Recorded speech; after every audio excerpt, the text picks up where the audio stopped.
Hello, welcome everyone. We're probably going to wait for a few more minutes for a few more people to join us, but this session is basically just a coffee chat. Don't know if there was a title for it, but it's super casual. If you guys have any questions about living in LA, about USC in general, let us know, and we will do our best to answer for you.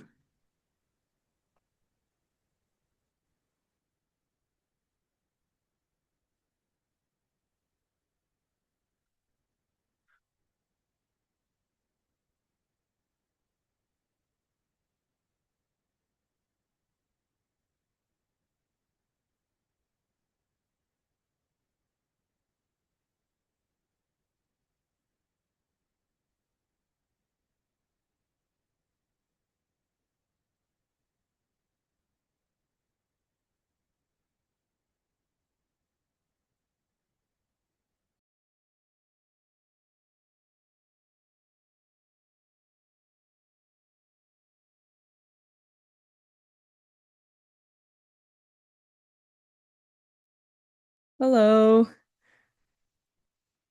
Thank you for hosting today. I was just wondering how you went about finding housing for the first time.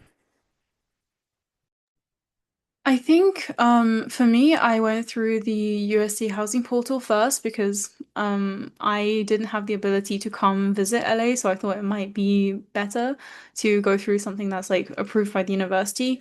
Although, if you have the opportunity to check out places for yourself, or maybe you have some flatmates that you're planning to live with, and they're in the area and can check it out for you, it's pretty common to find it on, I would say.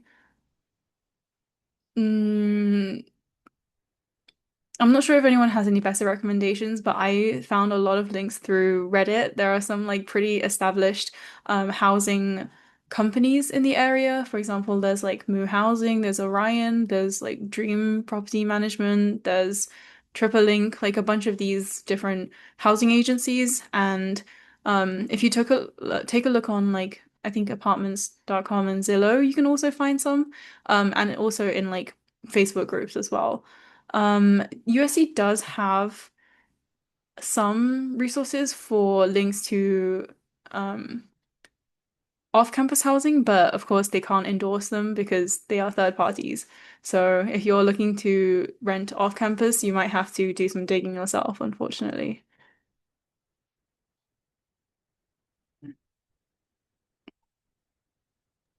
Thank you. If anyone has any other experiences, feel free. I think we have most of our hosts here for today. So, does everyone want to do a quick round of introductions before we get started, maybe? So, I'll just introduce myself. I'm Chelsea. I'm in my final semester here at USC doing an MSCS program. And yeah, I'll pass it to the next person. I can go next. I'm Emily. I'm in my last semester of applied data science. I've been in LA like my entire life, so feel free to ask about like recs, about I don't know, anything to do in the area, about my major, like anything like that. Yeah, I'll pass it off to Erin. Hey, what's up, everyone? My name's Aaron.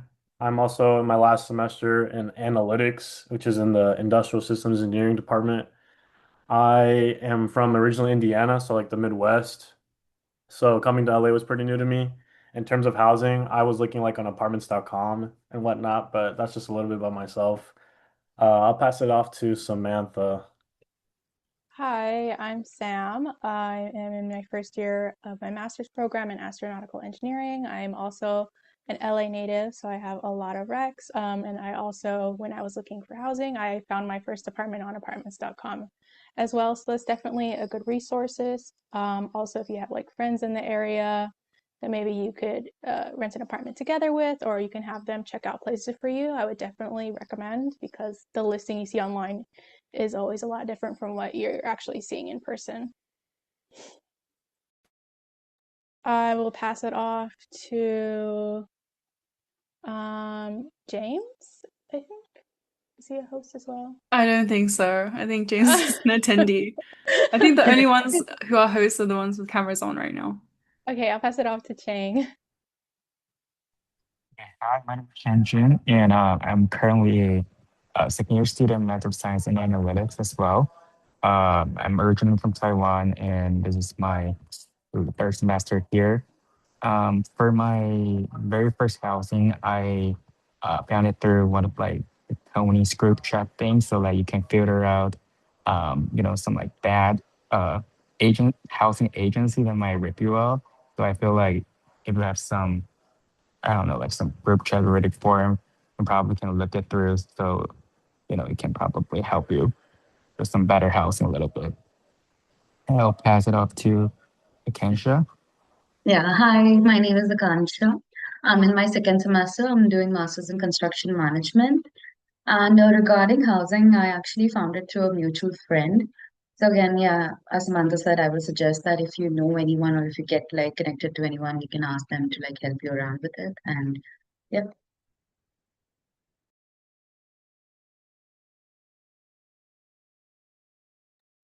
Aaron, do you wanna? Oh, you already gone, right?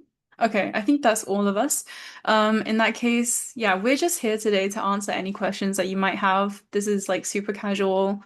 Um, we're not following any kind of script, so if you guys want to put questions in the Q&A or just talk to us in general, we're just here for you. So. I just had a question. I guess this is directed to Emily, because I'm coming from UCI and going to pursue MSCS online. So I'm wondering, like, what was your transition feel like comparing like UCI courses to the USC rigor? Is it a big transition, small one, or just kind of like UCI's extension kind of thing? Like, is there anything for me explicitly to prepare for? I can't speak on the MSCS program specifically, but I went from undergrad data science into graduate data science, and I feel like the USC curriculum was a really great like extension of it just to teach me more about like I'm interested in like machine learning and deep learning, so it helped me really solidify those concepts. Whereas at UCI, it was mainly like I was learning about like statistics and computer science like separately, and here I'm able to like finally merge them and work on projects. I think the course load is pretty similar.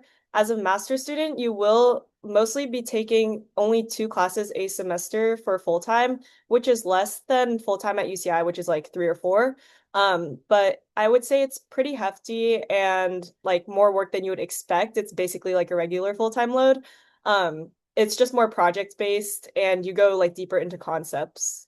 I think Chelsea, your CS if you want to build on that, but that was at least my experience. I think in terms of course load, it really depends on what classes you take. Like some classes are notorious for having very heavy course loads, and you might want to pair that with a class that is lighter to be able to manage properly in a semester, especially if you're online, because sometimes it might be slightly more difficult because the classes that you have access to tend to be bigger classes, and bigger classes tend to be the ones with more rigorous like course structures, but not always the case. But yeah, if you have any in mind that you're thinking of taking, um, I'll see if I know anything about them and let you know. I see. Thank you.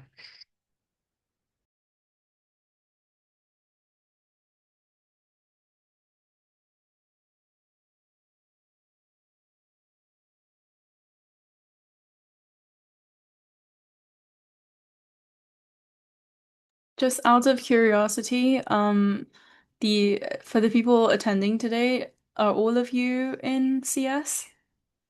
Or like we tend to get quite a lot of people from CS in these calls. I just want to get an idea. What are your programs? ECE. Oh, cool. Applied data science. Awesome.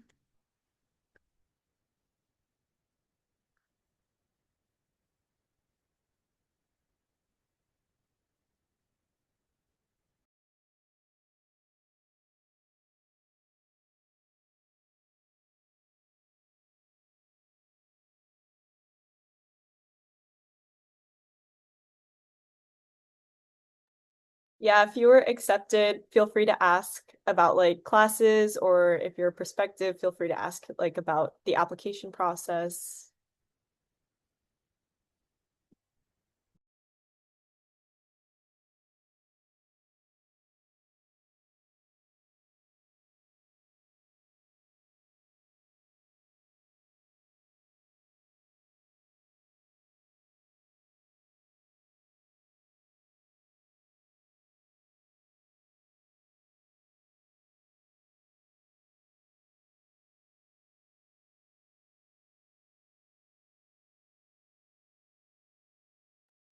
What funding are you referring to? Like scholarships or like research?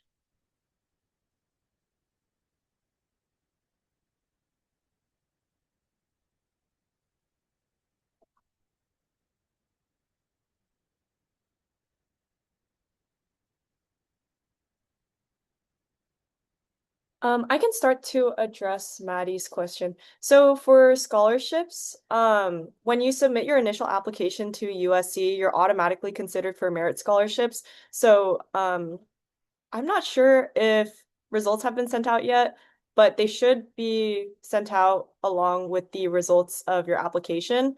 Um, and so you don't have to externally apply for merit scholarships. Unfortunately, USC doesn't really offer direct scholarships through the school. However, there are separate external applications that you can use and just apply that money towards your program.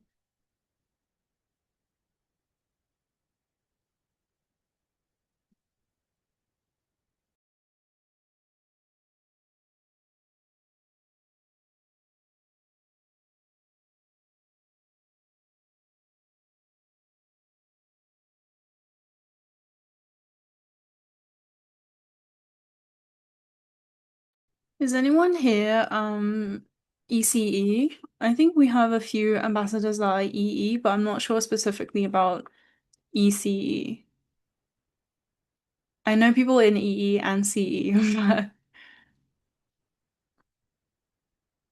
um I think I can just talk about in general. I would say that um I'm guessing that ME is mechanical engineering, um, I believe, and MSEC should be electrical and computer engineering.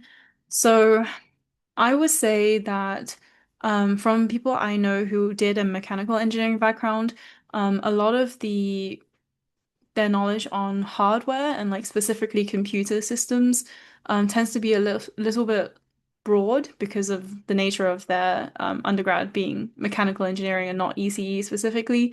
So there might be some courses that are going to be challenging to take at first, so definitely start with more introductory courses. I know specifically for EE and CE, a lot of these programs, and probably with ECE as well, has a lot of overlap. And for if you have an unrelated degree going into CS, because that's what I know about, you have to take some courses to bridge that gap. And there might be something similar for ECE. So you might want to check that out. It should be on the school, like the course website, um, if that is the case. But generally speaking, yeah, I can probably find someone to connect you with who is an ECE ambassador. But I don't believe any of us are today, unfortunately. We also have a question from Anna. Speaking about the specific CS AI program, I'm on the CS program, just the general track, but I was planning to switch to the AI track specifically. And whenever I get asked about tracks, I tend to convince people to switch out of them for CS specifically because what happens with a track is that you are very limited to the subjects that you can actually take. You do get priority for the classes that you are able to take, I believe, for CS. And that just means that you're more guaranteed to have to actually get the classes that you want to register for. However, one, you are limited to the courses that you sorry, you're limited to the subjects and classes that are on your approved list. And two, when you graduate, you won't be graduating with a CSAI degree. Your degree program name will still just be CS, and the AI track part is just a note on your transcript that you were on a track. And plus, there's a maintenance. You have to maintain a 3.2 GPA and above to stay on that track. But or transfer into that track. So I personally prefer the flexibility of a general program, but if you are very sure that the CSAI program is something that you want to do, and you've really had a good look at all of the available classes that you can take for the CSAI program, and you don't think you want to venture out, then it's still a great choice. And I have a lot of friends on the AI track, and they're perfectly happy with their decision as well. So if you want to know anything specific about it, like specific classes or anything like that, I can also answer some questions.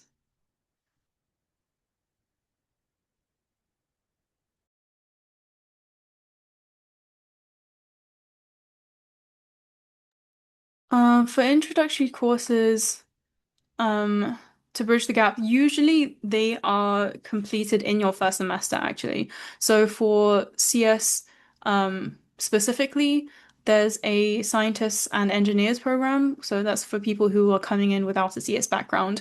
And the introductory classes are just classes they take alongside other classes. You could complete them in summer, but I believe that USC is actually not offering a summer start for the CS program at least this year, but we might want to double check on that. So it would just be taken alongside your regular classes. And I know someone who was a former ambassador here, actually. She was on the CS program as well, and she was on the scientists and engineers track. And she took 3 classes in her first semester to bridge that gap. But that is not something I recommend for the general population because it is a lot of work to do. But it worked out for her. She's at Meta now, so. Yeah, for data science, I would agree. Please take 2 classes to start out with. Do not take 3.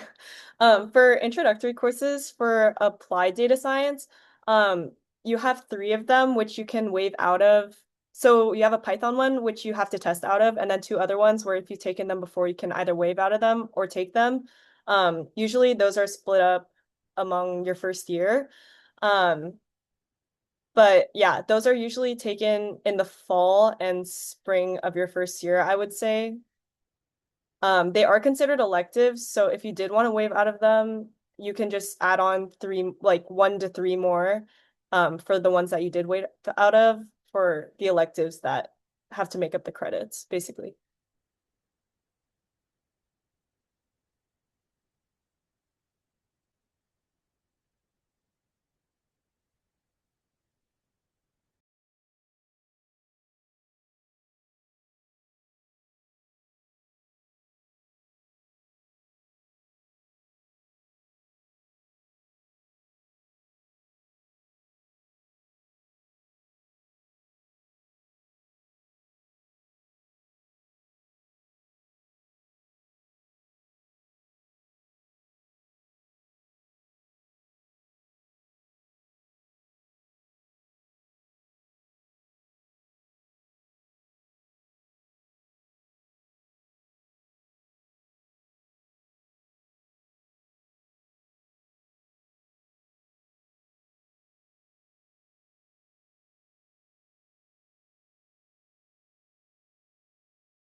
Okay, I'm reading Maddie's question in the chat.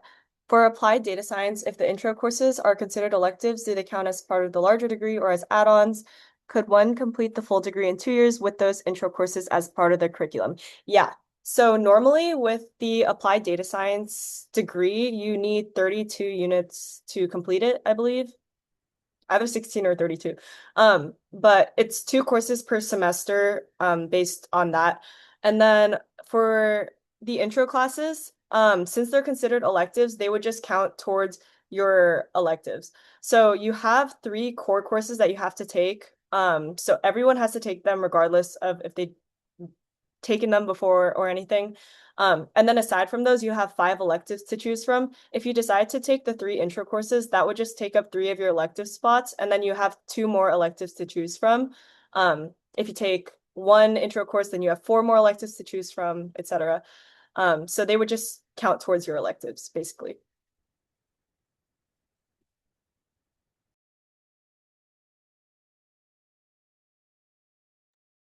I'm seeing a question about living situation and Lorenzo. So I personally have a little bit of a bias against Lorenzo because I just visited the site I think a week or so ago because I have some friends who live there. In my opinion, it's very overpriced for what it is. It's a little bit further out from campus, but they do have like nice facilities. They have like a gym, they have a pool, I think. They have like meeting rooms that you can take advantage of as well and a shuttle bus that runs between Lorenzo and the school, which are like the benefits because they have a lot of amenities. But the actual rooms themselves and the layouts of the flats, you can just about find that anywhere, and you can find some places that are closest to the school. Um, I think I think that one, the price is roughly I've heard it goes anywhere between like 1,500 to like 2,000 per person for Lorenzo. There might be some cheaper rooms as well, but generally speaking, you can't go too wrong with Lorenzo, but at the same time, there are choices if you have options. If you have the ability to explore a little bit, I would recommend you do that. There are other options for recommendations that you can find.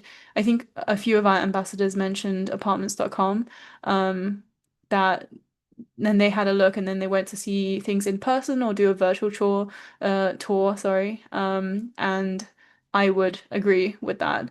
Currently um I was with Orion and now I'm with Dream Properties. I think they took over this property. I'm not sure if Orion's still up, but generally I haven't had an issue with management with this. And then they also there's also Moo Housing that I think um generally speaking is okay.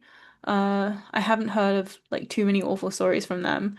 You can you can find properties around the school within the lift zone. So that's the zone after 7 p.m. to 2 a.m. in the morning every day. You can take a free lift from campus or like anywhere within the 2 kilometer or mile, I guess, radius from campus, um, within anywhere. So you can take a lift from your house if it's within that zone to a supermarket to get some groceries or something. And generally speaking, you can find property that like is around that area within that zone, and they're pretty similar. Um, I would say all of those kind of properties. Just make sure you find something that is, for example, some come with parking, some come with utilities, some you have to set up Wi-Fi on your own. Just things to consider. Yeah. In I general, I was just gonna add on really quickly. In general, the Turvy classes will be like on the southwest side of campus. So if you wanted to live closer to your classes, you might want to check out the south or west side. I can't speak to this part since I live north of campus, but I will say that north of campus, it's pretty safe, since there's a lot of students walking around at all times. Yeah, for the south, I live on the south side of campus. I'm like right just beyond the Downey entrance, which would be the entrance that I assume most of us Viterbi people who live on the southwest will be going that way. And you kind of live a lot amongst the your neighbors are probably just locals of the area and stuff, so it's not like as just like student housing all around you. I wouldn't say safety is necessarily an issue, but I have heard of some situations because everyone knows that LA is not the safest place to be. So I would say like small petty crimes, like sometimes getting your package stolen can happen. So definitely look for housing with a gated front and back. That is something I think is pretty important. But physical, like harm, physical safety, I have not heard of that being a problem for anyone. I think I can add a little bit more about Lorenzo. I live here actually currently, and so yeah, like I understand it's a little pricey. It really depends on what exactly you're looking for, and like how many people are you willing to share it with.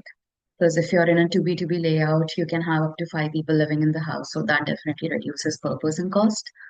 Other than that, you have like really good amount of facilities over here, like including swimming pools, gyms, like literally you name it and you have it over here. You have your study areas, which is very nice because like, let's say if you have like too many people in your room, because you're sharing your space, so you need that peace and quiet to go and study. You can obviously utilize those study rooms. We have like secure package rooms as well, so like that makes it easy for us, like for our packages to be kept very safely. Yes, we do have a shuttle. It runs every 20 minutes, starting from 7 o'clock in the morning to 7 in the evening, I guess. Yeah, and after that you have the lift hour anyway. Apart from that, one advantage that I feel is like there is direct connectivity to the metro station. It's like literally connected to the apartment. So it's pretty easy to commute to campus just in case you miss the shuttle, or you can go to downtown anytime. So yeah, those are some advantages.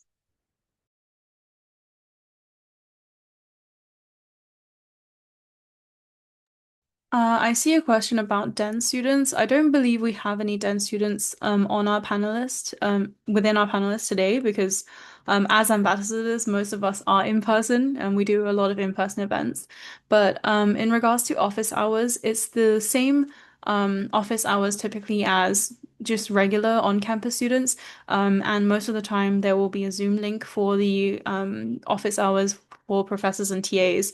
And a lot of them are conducted online for everyone, including in-person students. So, in terms of online student hubs like Discord, there is an unofficial Discord for USC. I haven't really frequented it, but one exists. Um, Not sure if I am able to send a link, but yeah, one exists. You can definitely find it. I found it before I got there. That can Oh, sorry, it's actually for MSCS. So, oh yeah, you are MSCS actually. That's fine. Yeah, it's an MSCS server. I'm not sure if there is one for USC, just in general, but I know the Reddit is pretty popular as well. So if you have any questions, um, like that somewhere, you can also go. I also want to answer the question about bike theory, and yes. That's yes, it is prevalent. Just like any campus, I heard, that tends to be quite a big issue. But I've had my bike stolen and I've had my electric scooter stolen as well. Um, and both times they were attached to a lock. But it was not like a U-lock. This is something that DPS, so like our public safety department, local like police force tells us is really, really important. Please get yourself, if you're gonna have a bike or you're gonna have a electric scooter, please make sure to buy a U-lock. So that's the locks that go like it's a U shape, right? It's like a U shape and it has like a solid bar at the bottom that like yeah, those kind of locks are the only ones that can prevent um like thievery pretty much because the other types I hear people just go around like sometimes they bring wire cutters or like they know a hack to unlock your pin or something and those get stolen. So definitely have to be wary of that. Um, I also see would having a car on campus be useful or unnecessary given public transportation? Depends where you're coming from and depends what you're willing to put up with. As someone from a country with better public transportation, I think that I would say LA is still pretty inconvenient, um, because uh, it takes a long time to get places with public transport if you're taking anything but the subway system. So that subway system, the metro system, is pretty convenient. Um, it runs on time, but if you're taking buses, for example, a lot of them get cancelled or they're late. But in terms of access, yes, you'll be able to go places. Um, at the beginning, I didn't have a car. I don't have a car. I don't know how to drive. So I was going places by public transport myself. I managed to get places and it was perfectly fine, but it is way more convenient to have a car. Just keep in mind that if you do have a car, on-site, on-campus parking is like, I believe 600 a semester or something. Someone else can correct me on that. But also the cost of having a like parking spot with your accommodation tends to be around 50 to 100 or more dollars a month. So keep that in mind as well. But TLDR are very convenient if you have a car. I Um, would yeah. To add on to a little bit, having like lived in LA my whole life, it is doable if you're like within campus or you're getting to like main areas in LA to just use public transportation, but definitely if you want to drive out to like different places, driving is more convenient and faster. And then as far as parking on campus, it is about $600 a semester. The one most popular with Viterbi students is the Downey Way parking structure. And I recommend if you go that option to buy it as soon as it opens up, as you're allowed to, because it does parking spaces do sell out.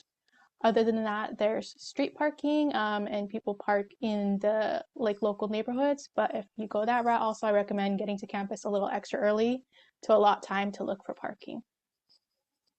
But yeah.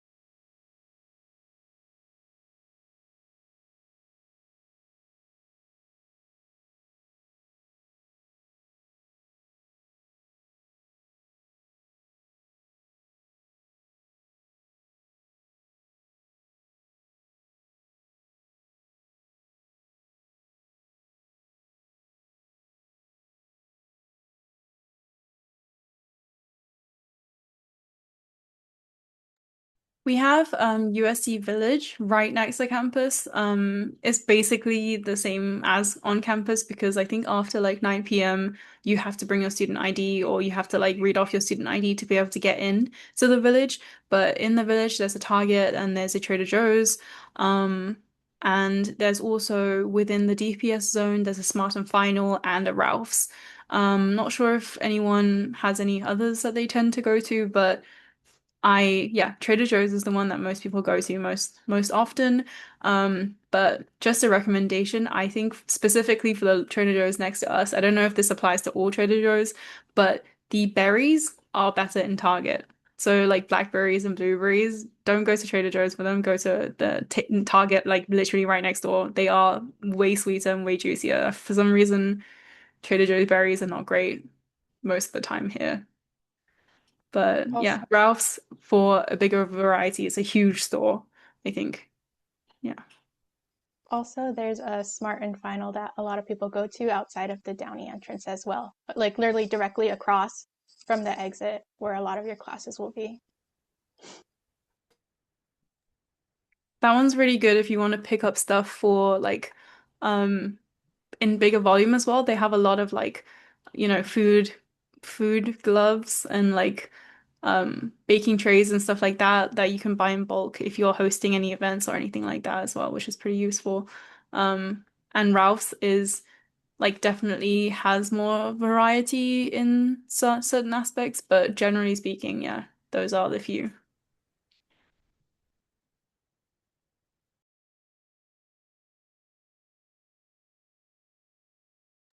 I see. Oh, sorry. Also, the question, what classes have you enjoyed or preferred in the CS general track compared to other tracks?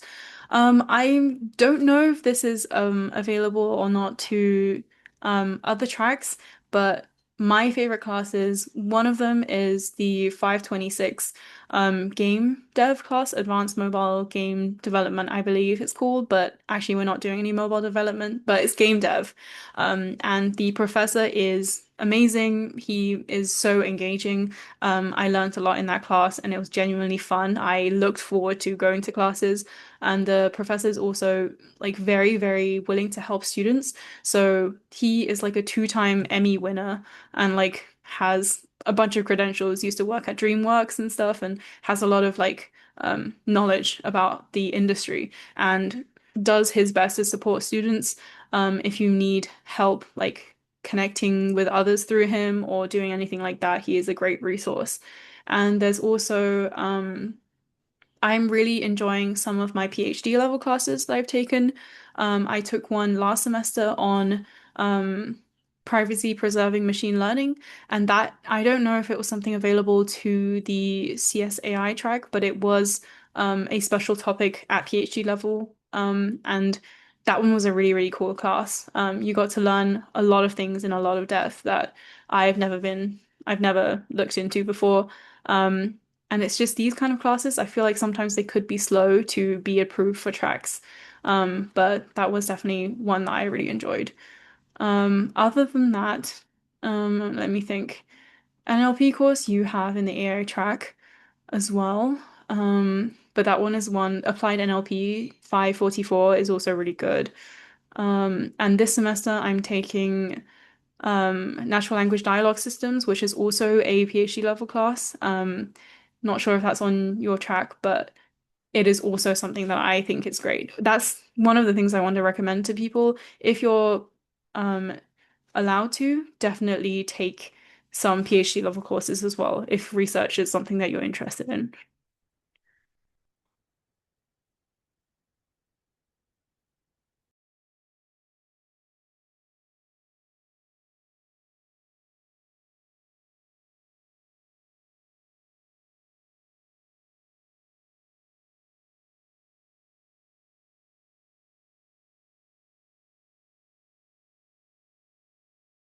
Even though I want to add that even though I'm not on the AI track, all of my research and all of my experiences outside of academics has been in machine learning and AI. Like currently, I'm a research scientist, engineer intern at a company, and all I do is work with AI. So yeah, you can definitely do it with the general track as well. It's just a recommendation I have if you would prefer to explore your options rather than like be set on the track, but totally understand if you want to stick with the track as well, because that is what some people prefer. They like having a tailored sort of structure for them.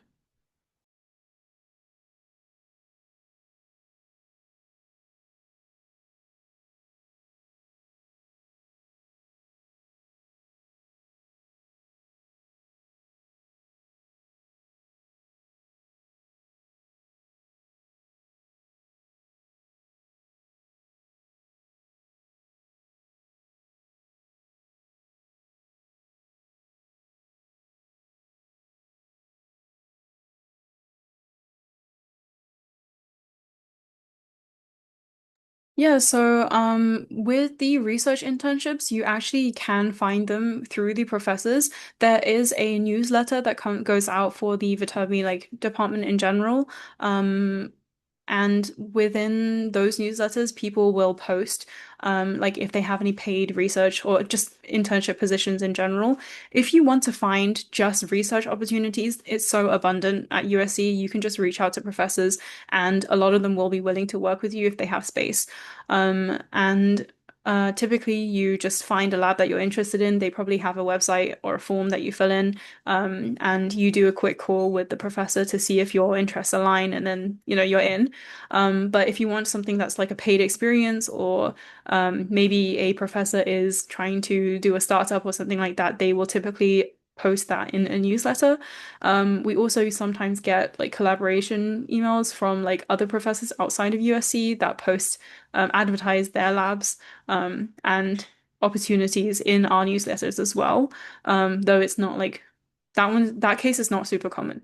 But the ones that I've done, I found externally. Like I have done research with professors outside of USC, and then my current internship is like a research internship at a company, so it's not tied to USC, but yeah, you can find lots of research opportunities if you're interested in that.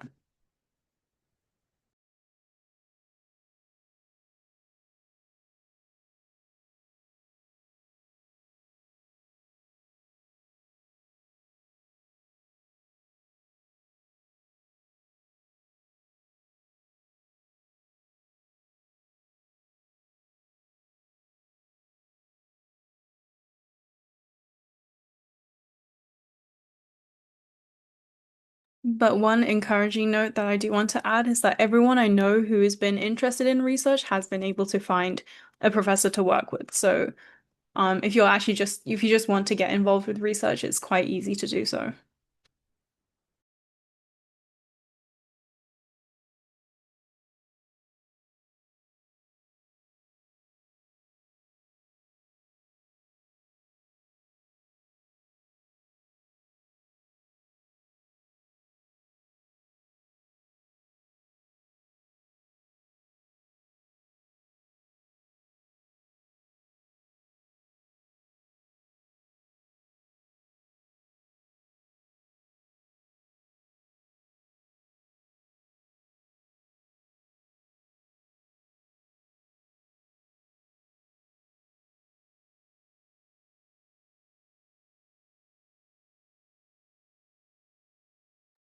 Anyone else want to take this question, or should I get us started? How does job placement postgrad operate? Okay, I'll take the question then. Is there anything specific? Like, do you mean like how do you look for jobs? Does the school like school resources? Um, but I'll just get started generally speaking. Um, Generally speaking, you have a lot of resources from USC because of the events that they host. A lot of companies come in to do talks or like hiring talks. Yes, there's a career center and there's also a career center just for Viterbi that is separate from the main career center that so you can get more personalized information. And there's also alumni that come in from all sorts of companies like startups, big name companies as well to do mock interviews with you.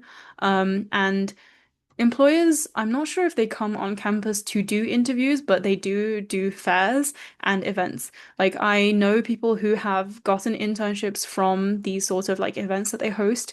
I know people who got a job from them as well. So definitely there are a lot of these events that happen pretty much every single week. But something I do recommend is trying to sign up to those smaller fairs and events rather than the big main ones that happen, I think, once a semester. The main career fair, I think, in my honest opinion, too many people go, so you don't really have that much opportunities to talk with the recruiters who come, and you just line up for like half an hour, 2 hours to get to the front of the line to talk with them for like 30 seconds, and then they don't even take your resume, they just ask you to scan a QR code to like follow them. So I don't really know. Generally speaking, I prefer the smaller events because that was where I was offered opportunities as well. For example, there's like some conferences. There's like the Tech for Good conference, for example. There is like a lot more like that, and those are posted through Handshake, I believe, which you'll have access to once you are an admitted student. Um, and I think, oh no, I'm not sure if that's posted through Handshake or Engage SC. I think probably some events are on, I think both probably. So yeah, definitely not sure if they come to do interviews specifically, but um, they have sessions where they talk about what the industry is looking for, if that counts, and like networking sessions.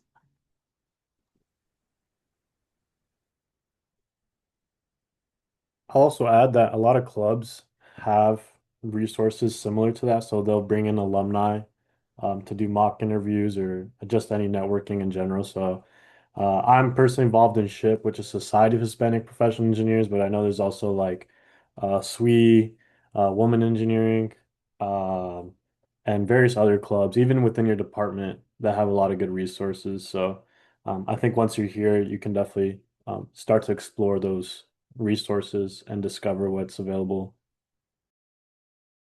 Yeah, just to add on to that, a lot of clubs will invite companies to speak to them, and usually those events are open to everyone.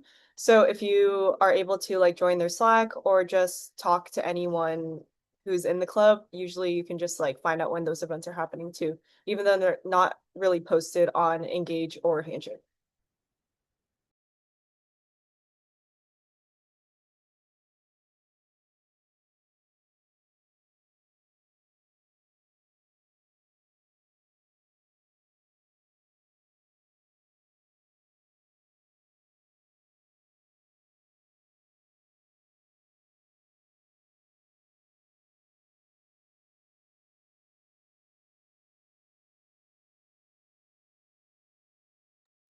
I think in terms of research expectations, that really depends on the lab.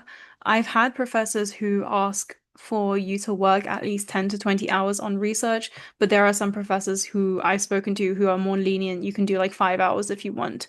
Working full time, taking a course and doing research is a heavy load, but yeah, you can definitely manage if you find a professor who you can work maybe like 3 or 4 hours a week with. Some I know of some who were willing to take me at that time, around that time. But yeah, it really, really depends, unfortunately. You might have to have a look into the labs and contact some professors, see what their expectations are. But a lot of the time for these kinds of labs, you will be working with their PhD students anyway. So if you can find something that you're willing to work on with some of their PhD students in the lab, then I'm sure that's something you can negotiate. I think you can probably do it though, because currently I am working a 20-hour a week internship. I take 2 courses.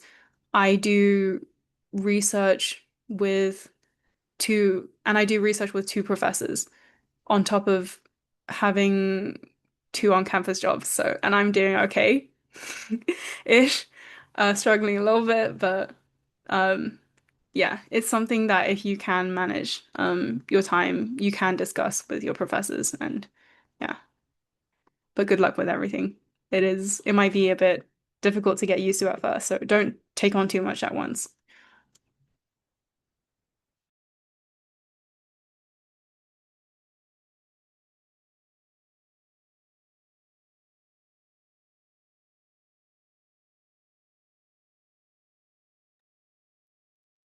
It's been a while since I was in undergrad. Samantha, did you just graduate undergrad recently? Is that something? Like a year ago, I would say it's still pretty like fresh in my mind. In terms of like the type of work you do for undergrad versus graduate level courses, it's like challenging, but challenging, I would say, in a different way. Whereas in undergrad, maybe you're like studying for tests, doing quizzes, doing a lot of like practice problems, and then maybe in grad level courses, it really depends on the department and the class, but it could be more project based, a lot of like research and reading that can take some time. And as far as maintaining balance, I mean, it just depends on what you do and what you think you can handle. For me right now, I'm doing 2 grad school classes. I'm doing about like 20 hours dedicated to the liquid propulsion lab at campus, as well as like a part-time job. And so how I sort of like maintain all that is just having like a really strict schedule, a planner where I write everything down, a Google Calendar.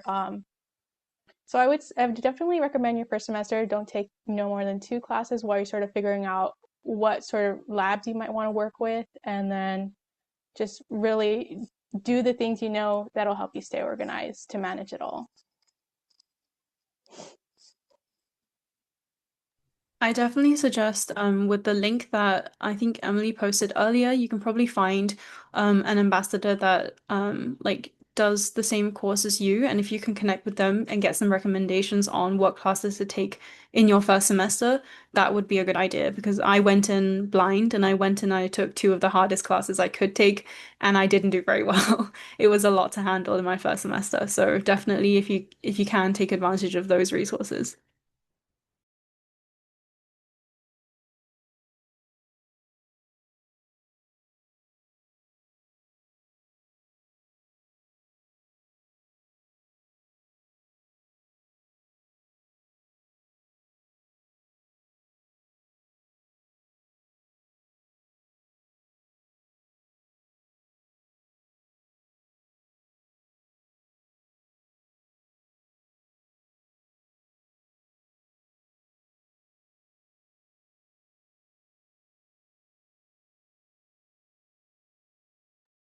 I think that depends on what your definition of success would be. If you're looking to, for example, get an internship or get a job, then definitely networking skills and just having the drive to be able to attend those events in the first place. I know that's something I definitely lack. But that's something that could be a non-academic skill you want to have here. But if you want to, just expand your horizons, see what everyone else is up to, you might want to be outgoing and open and willing to, make those attend those events and talk to those people. It really just depends what you define success as I suppose. I think definitely something I want to mention about going from undergrad to grad school, I do notice that people tend to be a little more closed off at first, as master students because everyone already seems to have like a group of friends, maybe from their undergrad, maybe from like growing up in general. A lot of people might be commuting from work. A lot of people might, already have their life set out like that, so they're not really looking to make new connections, which was very different from undergrad because, undergrad we all came from just like fresh out of high school. We want to make friends, we want to meet new people, but so definitely something I would say. Ties into both your questions. That was a bit of a shock for me at first, but you definitely need to be more proactive in finding your group, whether that be joining societies, whether that be staying behind to talk to people, or just like talking to people first, um, during class or like during breaks or something. That's something that it is much harder to make friends, I would say, at first when you first get here.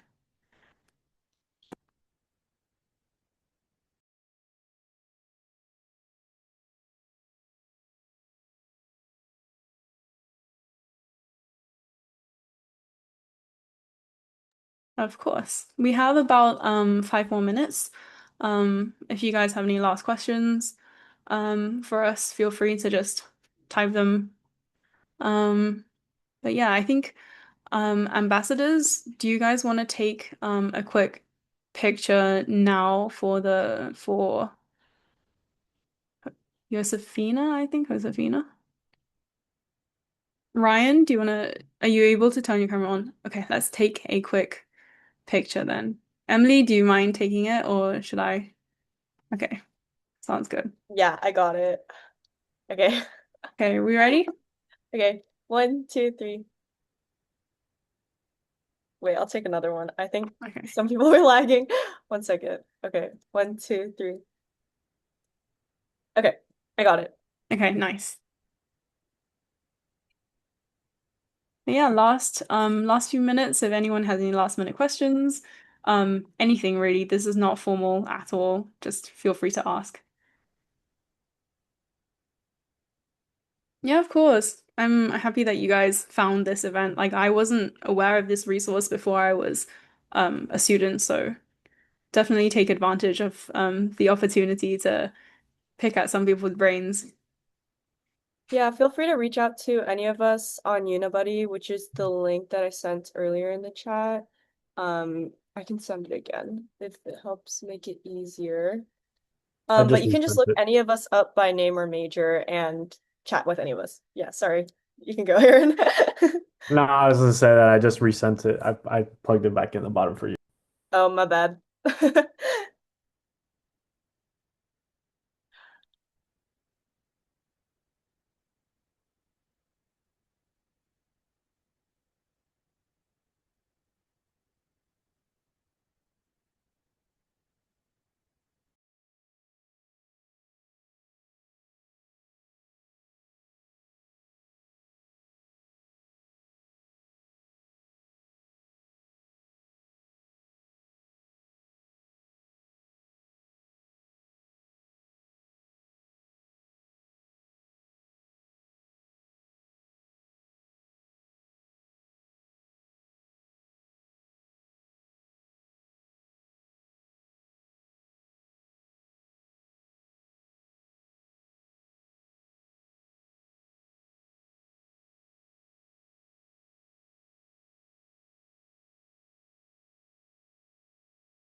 I think we can probably wrap up for today then. Thank you guys so much for coming.